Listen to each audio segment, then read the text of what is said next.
రాష్ట్రంలో చలి పంజా విసురుతోంది. Cold wave, severe cold wave conditions తో ప్రజలు గజగజ వణుకుతున్నారు.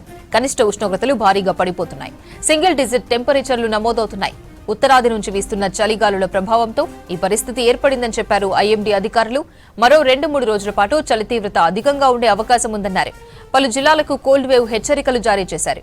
2 రోజుల పాటు ఉష్ణోగ్రతలు సాధారణం కంటే 4-5 డిగ్రీలు తక్కువ నమోదయ్యే అవకాశం ఉందన్న వాతావరణ శాఖ అధికారి శ్రావణితో కల్పన ఫేస్ టు ఫేస్. తెలంగాణ వ్యాప్తంగా చలి తీవ్రత పెరిగిందనే చెప్పుకోవచ్చు. చాలా వరకు చలికి గజగజ వణుకుతున్న పరిస్థితులు నెలకొన్నాయి.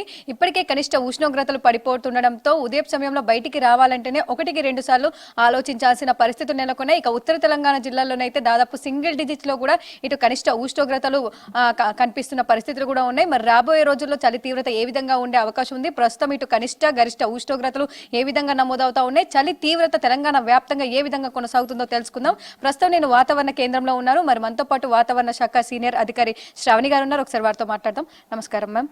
గత 4 రోజుల నుంచి చలి తీవ్రత ఎక్కువగా కనిపిస్తా ఉంది తెలంగాణ రాష్ట్ర వ్యాప్తంగా. ప్రస్తుతం తెలంగాణ రాష్ట్ర వ్యాప్తంగా చలి తీవ్రత ఏ విధంగా ఉంది, దాంతోపాటు కనిష్ట ఉష్ణోగ్రతలు ఏ విధంగా నమోదవుతున్నాయి మ్యామ్? గత 4 రోజులు చూసుకున్నట్లయితే మనకి ఉత్తరాదిన ఏర్పడిన ఈ వెస్టర్న్ డిస్టర్బెన్స్ యొక్క ప్రభావం వల్ల మనకి ఉత్తరాది నుంచి వచ్చిన చలిగాలుల యొక్క శీతల గాలుల ప్రభావం వల్ల రాష్ట్రం మొత్తం మీదుగా మనకి కనిష్ట ఉష్ణోగ్రతలు అంటే రాత్రిపూట ఉష్ణోగ్రతలు గణనీయంగా మనకి తగ్గుముఖం పట్టడం అయితే జరిగింది. ముఖ్యంగా గత 48 గంటల్లో చూసుకున్నట్లయితే ఉత్తర తెలంగాణ జిల్లాల్లోని 7 డిగ్రీల మేర ఉష్ణోగ్రత, అలాగే దక్షిణ మరియు ఈశాన్య తెలంగాణ జిల్లాల్లో కూడా సాధారణం కంటే 4 నుంచి 7 డిగ్రీల మేర తగ్గుముఖం పట్టడం జరిగింది. మనకి రాష్ట్రం మొత్తం మీదుగా చూసుకున్నట్లయితే అత్యల్పంగా 5.4 డిగ్రీలు పటాన్ చెరువు పరిసర ప్రాంతాల్లో రాజేంద్ర నగర్ 7.5 డిగ్రీలు నమోదవడం జరిగింది. రంగారెడ్డి జిల్లాల్లో మనకి అత్యల్పంగా 5.4 డిగ్రీలు ఉష్ణోగ్రత నమోదవడం జరిగింది. అలాగే మెదక్, హన్మకొండ, సంగారెడ్డి పరిసర ప్రాంతాల్లో కూడా 7 డిగ్రీల మేర ఉష్ణోగ్రత నమోదవడం జరిగింది. ఉత్తర తెలంగాణ జిల్లాలైన ఆదిలాబాద్, ఆసిఫాబాద్ ఈ జిల్లాలో కూడా మనకి 7 డిగ్రీల మేర ఉష్ణోగ్రతలు నమోదవడం అయితే జరిగింది. Okay ma'am. ఇక రానున్న 2-3 రోజుల పాటు చలి తీవ్రత ఏ విధంగా ఉండే అవకాశం ఉంది, కనిష్ట ఉష్ణోగ్రతలు ఏ విధంగా నమోదయ్యే అవకాశం ఉంది, దాంతోపాటు ఏ జిల్లాలకైనా హెచ్చరికలు జారీ చేయడం జరిగిందా మ్యామ్? ఈ శీతలగాలుల ప్రభావం మరో 2 రోజులు ఉండే అవకాశం ఉంది. దీనివల్ల మనకి రాష్ట్రం మొత్తం మీదుగా శీతలగాలులు ఏర్పడే అవకాశం ఉంది. ముఖ్యంగా ఉత్తర తెలంగాణ జిల్లాలైన ఆదిలాబాద్, ఆసిఫాబాద్, మంచిర్యాల, నిర్మల్తో పాటుగా కొద్దిగా ఈశాన్య మరియు పశ్చిమ తెలంగాణ జిల్లాల్లో కూడా దీని ప్రభావం ఉండే అవకాశం ఉంది.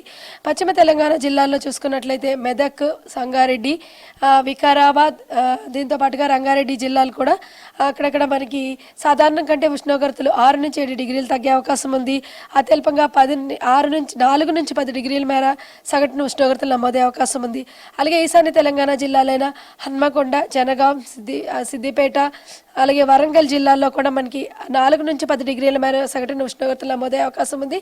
అలాగే సాధారణం కంటే 4 నుంచి 5 డిగ్రీలు తక్కువ నమోదే అవకాశం అయితే కనిపిస్తుంది. ఈ ఆయా జిల్లాలకు మనకి ఎల్లో మనకి హెచ్చరిక అయితే జారీ చేయడం జరిగింది.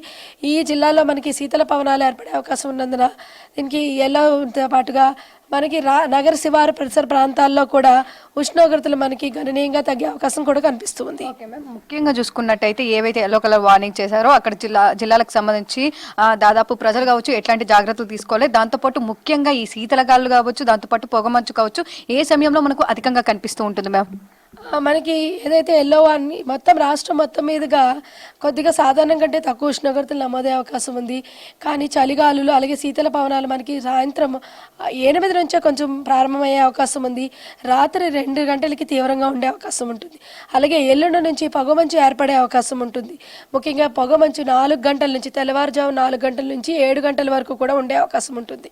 ఈ శీతల గాలుల ప్రభావం అనేది ఎక్కువగా మానవ శారీరక వ్యవస్థ మీద ఎక్కువగా ప్రభావం చూపించే అవకాశం ఉంటుంది. దీనివల్ల చర్మం పొడిబారడం, దాంతో కొద్దిగా డీహైడ్రేషన్ కూడా ఉండే అవకాశం ఉంది. శీతల గాలుల యొక్క ప్రభావం కూడా ఎక్కువగా ఉండే అవకాశం ఉంది. అందువల్ల ఆరుబయట ఉండేవాళ్ళు కానీ కంప్యూటర్స్ కానీ కొద్దిగా దళసరి వస్త్రాలు కానీ ధరించడం ముఖ్యంగా మంచిది. ఎక్కువగా రాత్రిపూట ప్రయాణాలు అనేవి కొంచెం తగ్గించుకోవడం మంచిది. ముఖ్యంగా హైవే మీద ప్రయాణ చోదకులు కానీ చూసుకున్నట్లయితే తెల్లవారుజామున ఈ పొగమంచు వల్ల ఈ ప్రమాదాలకు గురే అవకాశం ఉంది. దానివల్ల కొద్దిగా 6 దాటిన తర్వాత లేదంటే 7 గంటలు దాటిన తర్వాత మనకి పొగమంచు తక్కువగా ఉండే అవకాశం ఉన్నందున ఆ సమయంలో మనకి ప్రయాణాలు చేయడం మంచిది. అత్యవసరం అయితే తప్ప తెల్లవారుజామున ప్రయాణించడం వల్ల ఏంటంటే శీతల గాలులతో పాటుగా పొగమంచు ప్రభావం కూడా ఉండే అవకాశం అయితే కనిపిస్తుంది. ఓకే మ్యామ్, ఇంకా ప్రస్తుతం చూసుకున్నట్టయితే కోల్డ్ వేవ్ కావచ్చు, సివియర్ కోల్డ్ వేవ్ కావచ్చు, ఏ జిల్లాలో నమోదవుతున్నాయి మ్యామ్? సివియర్ కోల్డ్ వేవ్ చూసుకున్నట్లయితే మనకి ప్రస్తుతానికి రంగారెడ్డి జిల్లాలోని, అదేవిధంగా మెదక్ హన్మకొండ జిల్లాలో నమోదవడం జరిగింది. అలాగే కోల్డ్ వేవ్ కండిషన్ చూసుకున్నట్లయితే మనకి ఆదిలాబాద్, ఉత్తర తెలంగాణ జిల్లాల పరిసర ప్రాంతాలతో పాటుగా మనకి దక్షిణ తెలంగాణ జిల్లాల్లో కూడా 1-2 ప్రదేశాల్లో నమోదవడం జరిగింది. సంగారెడ్డి పరిసర ప్రాంతాల్లో నమోదవడం జరిగింది. ఓకే మ్యామ్, ఇంకా వచ్చే రోజుల్లో ఏ విధంగా ఉండే అవకాశం ఉంది? టెంపరేచర్స్ ఏమైనా రైజ్ అయ్యే అవకాశం ఉందా? దాంతోపాటు హైదరాబాద్ వ్యాప్తంగా ప్రస్తుతం ఏ విధంగా ఉంది మ్యామ్? ఈ 3 రోజులు కొద్దిగా ఇదే విధమైన శీతలగాలు నమోదయ్యే అవకాశం ఉంది. తర్వాత నుంచి కొద్దిగా ఉష్ణోగ్రతలు కొద్దిగా పెరిగే అవకాశం ఉంది. ఎల్లటి నుంచి మనకి సగటున 11 నుంచి 15 డిగ్రీల మధ్య నమోదయ్యే అవకాశం కనిపిస్తుంది. ఆ తర్వాత మళ్ళీ డిసెంబర్ నెలాఖరిలో కొద్దిగా దీని యొక్క ప్రభావం కనిపిస్తూ ఉంది. డిసెంబర్ నెలాఖరి మరియు జనవరి మొదటి వారంలో కూడా మనకి శీతలగాలుల ప్రభావం ఉండే అవకాశం అయితే ఉంది. ప్రస్తుతం హైదరాబాద్ వ్యాప్తంగా హైదరాబాద్ చూసుకున్నట్లయితే నగరంలో మనకి 10 డిగ్రీల నుంచి 13 డిగ్రీల మేర నమోదే అవకాశం ఉంది. నగర శివారు ప్రాంతాల్లో మాత్రం కొద్దిగా 8 నుంచి 9 డిగ్రీల నుంచి 12 డిగ్రీల మేర నమోదే అవకాశం అయితే ఉంది. Okay ma'am, thank you. So చూస్తుండగా దాదాపు రాబోయే 2-3 రోజుల పాటు కూడా చలి తీవ్రత అధికంగా ఉండే అవకాశం ఉందని చెప్పేసి ఇటు వాతావరణ శాఖ అధికారులు హెచ్చరికలు జారీ చేయడం జరిగింది. ముఖ్యంగా చూసుకున్నట్టయితే పలు జిల్లాలకు సంబంధించి ఎల్లో కలర్ వార్నింగ్ ఇవ్వడం కూడా జరిగింది. దాదాపు cold wave, severe cold wave conditions ఉండడంతో ఎప్పటికప్పుడు కూడా ప్రజలు అప్రమత్తంగా ఉండాలని సూచిస్తా ఉన్నారు. ముఖ్యంగా ఆదిలాబాద్, దాంతోపాటు నిర్మల్, ఇటు కొమరంభీం ఆసిఫాబాద్, దాంతోపాటు మంచిర్యాల, ఇటు వరంగల్, హన్మకొండ, జనగాం, సిద్దిపేటతో పాటు కామారెడ్డి, మెదక్, సంగారెడ్డి, హైదరాబాద్, రంగారెడ్డి ఈ జిల్లాలకైతే మనకు దాదాపు ఎల్లో కలర్ వార్నింగ్ అయితే ఇవ్వడం జరిగింది. ఈ జిల్లాలో మాత్రం మనకు ఈ రోజు అయితే ఎక్కువగా చలి తీవ్రత, దాంతోపాటు కనిష్ట ఉష్ణోగ్రతలు పడిపోయే అవకాశం ఉండడంతో ఎప్పటికప్పుడు కూడా హెచ్చరికలు జారీ చేస్తున్నారని చెప్పుకోవచ్చు. ఇక ఓవరాల్ గా చూసుకున్నట్టయితే రాబోయే 2-3 రోజుల పాటు కూడా తెలంగాణ రాష్ట్ర వ్యాప్తంగా చలి తీవ్రతనైతే పెరిగే అవకాశం కనిపిస్తా ఉంది. ముఖ్యంగా ఉత్తర భారతదేశం నుంచి వీస్తున్న గాలులచే మనకు ఈ కనిష్ట ఉష్ణోగ్రతలు పడిపోతున్నాయని చెప్పుకోవచ్చు. ఇక రాబోయే 2-3 రోజుల పాటు కూడా చలి తీవ్రత ఉన్నప్పటికీ కూడా ఆ తర్వాత కాస్త మెల్లగా చలి తీవ్రత తగ్గి పొగమంచు తీవ్రత అధికంగా ఉండే అవకాశం ఉందని చెప్తా ఉన్నారు. ఆ తర్వాత కూడా మనకు టెంపరేచర్ అయితే కాస్త పెరిగే అవకాశం కనిపిస్తా ఉంది. కాకపోతే ఈ 2-3 రోజులు మాత్రం చలి తీవ్రత ఎక్కువగా ఉండే అవకాశం ఉంది. సివియర్ కోల్డ్ వేవ్, దాంతోపాటు కోల్డ్ వేవ్ కండిషన్స్ ఉండడంతో ప్రజలైతే అప్రమత్తంగా ఉండాలని సూచిస్తా ఉన్నారు. బయటికి అవసరమైతేనే ఉదయం సమయంలో బయటికి రావాలని సూచిస్తా ఉన్నారు. ముఖ్యంగా హైవేల మీద పొగమంచు అధికంగా ఉండడంతో కూడా ఉదయం సమయంలో జర్నీ చేసే వాళ్ళు తగిన జాగ్రత్తలు తీసుకోవాలని చెప్పేసి, లేదంటే పోస్ట్పోన్ చేసుకోవాలని చెప్తున్న సిచ్యువేషన్స్ ని ఓవరాల్ గా చూసుకున్నట్టయితే తెలంగాణ రాష్ట్ర వ్యాప్తంగా అయితే రాబోయే 2-3 రోజులు చలి తీవ్రత అధికంగా ఉండే అవకాశం ఉందని చెప్పుకోవచ్చు. ఇవి వెదర్కి సంబంధించిన అప్డేట్స్. కెమెరా పర్సన్ జగన్ తో కల్పన, V6 న్యూస్, హైదరాబాద్.